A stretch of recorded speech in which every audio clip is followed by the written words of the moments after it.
మీకు తెలుసా? భూమిపై నీరు లేకపోతే మనం ఎలా జీవిస్తామో ఊహించండి. ఈ అద్భుతమైన ఊహాగానం చాలా కష్టతరమైనది. ముందుగా, నీరు మనిషి జీవితానికి చాలా అవసరం.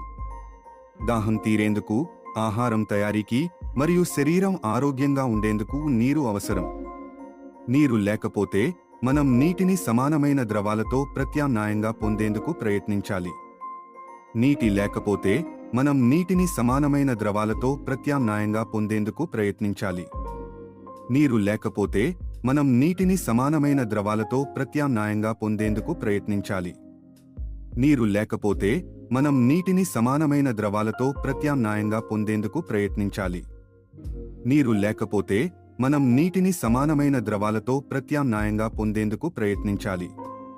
నీరు లేకపోతే మనం నీటిని సమానమైన ద్రవాలతో ప్రత్యామ్నాయంగా పొందేందుకు ప్రయత్నించాలి.